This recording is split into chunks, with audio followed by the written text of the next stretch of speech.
So now, who are some of the people you're going to be interviewing and featuring in your book?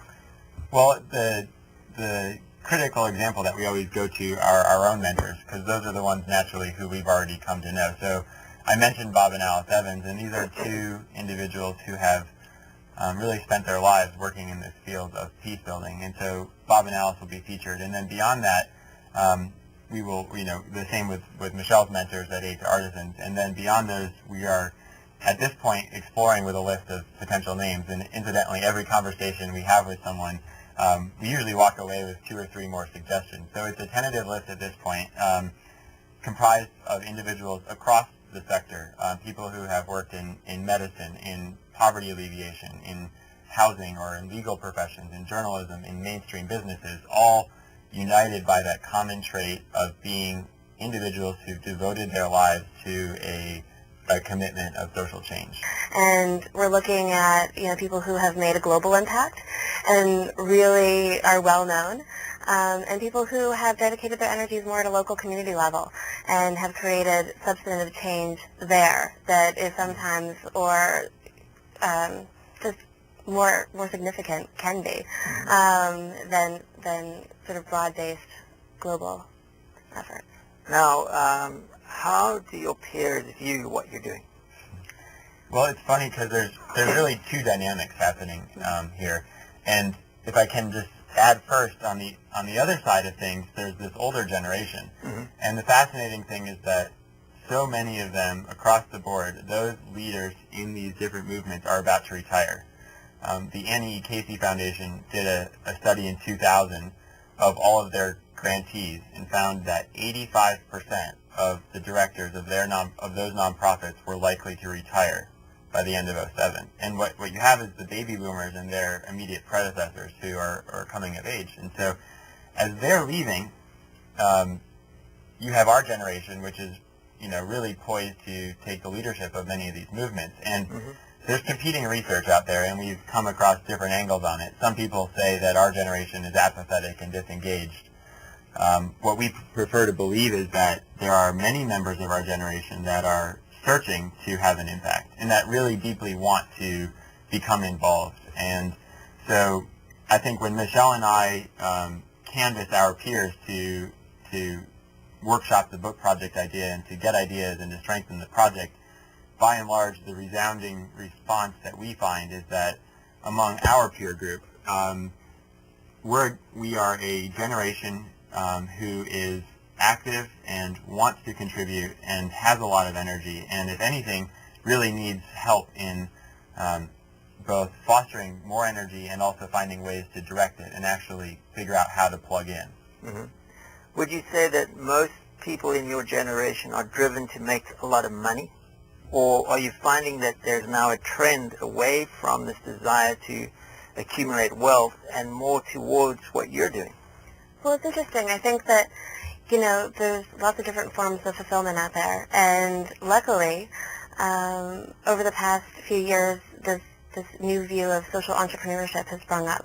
And so people are understanding that there is a way to make money and to be comfortable. I think our parents, to a large part, that their generation was focused on that and really building solid families and providing for their children. And we're luckily the beneficiaries of that. And we have been provided with a lot of opportunities to be educated and fulfill other sorts of outside goals of ours. So I think that we're trying to have it all, if it's possible, and we're trying to provide people the perspective of figuring out how to make that happen on an individual level. So if we look down the road 2, 3, 4, 5 years, how do you see what you're doing unfolding? We've got an immediate plan right now that focuses on phase 1 is to produce the book, which will happen intensely over the next 18 months. And as we finalize the list of subjects who will be profiled, beginning the research and writing phase for the book.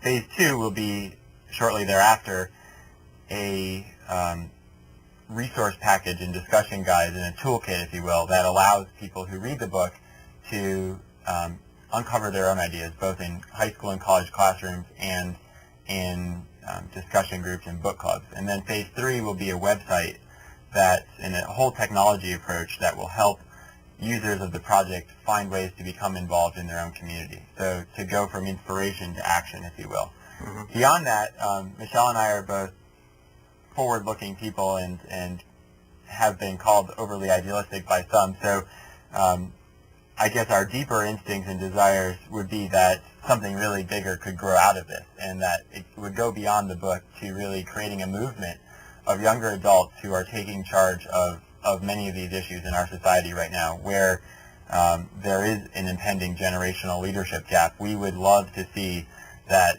young adults can be recognized for the potential impact that they can have, and that they would take responsibility for that and would become involved and take action. So for the sake of this particular project, it's unclear how it would evolve or grow to respond to those needs, but we're both confident that after the 2 or 3 years of this project have come to a completion, that indeed there will be many new innovations and ways to continue with it towards the same mission that would grow out of it.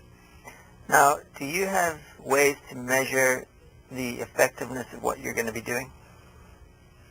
It's a tough one, especially when you're talking about a book project and figuring out what people do after they put a book down. Mm-hmm. One of the things that we built into the project is looking at the other accompanying resources that can be used once you do put the book down and really get people towards action. The book is inspirational, but what do you do after that? So the technology portion of it, having a website and a list of resources to be able to go to and say, okay, I'm fired up about this particular cause and I want to contribute to it because I believe I have the right skills. What do I do? At the same time, looking at the technology as a way for people to develop those ideas together and come together to create something new if they want to. Looking at discussion guides and case studies so that folks can talk about the messages that are presented in the book and come to conclusions together about the cases that are presented that they might not have come to on their own, and then hopefully together then act. And once you have a community of people together, action becomes much more feasible. So it's creating that community of action around the idea of sustainability and actually generating results. Okay, great. Now, do you guys have any dollar amount of money that you would like to see raised for charities around the world? It's an easy answer, but I think more is always better. People need resources to be able to carry out this type of work, and to have people see it as an investment in something that they're going to receive as a return in terms of better communities, better countries, a better world. And if they are in a position to be able to contribute money towards a cause, fantastic, and it's much appreciated and very necessary. And if they're in a position to contribute time or energy or thoughts or direction, or in retirement, taking a look at who's coming up next after them and helping to provide them with another perspective and some insights, great. So I think all contributions to this sort of work are really necessary and greatly appreciated. Now, do you yourself have a not-for-profit organization set up to receive contributions? We are, through Duke University's Heyman Center for Ethics, able to receive tax-deductible contributions to this particular project, and we have a specific fund code set up there. So it in effect works as if we were a 501c3 nonprofit organization. So are a lot of your friends coming on board to help you? They were actually our initial supporters. The first check that we received was from a peer and a close friend of both of ours who actually works for a corporation that has an encouraged employee plan giving program. And he came to us and he said, "To whom should I donate this money?" And we said, "Well, you ought to consider donating it to this project." And a conversation ensued, and at the end of it, he turned to both of us and said, "I'm with you." And so it's really exciting for us to say that this project is something for our peers, and at the end of the day, largely funded by either our peers or people who have confidence in and believe in this next upcoming generation. Okay, so say your website one more time. It is purposeproject.org. Okay, so we have 10 seconds, and I want to encourage all of you watching to go to purposeproject.org and please support Matthew and Michelle, and thank you for watching.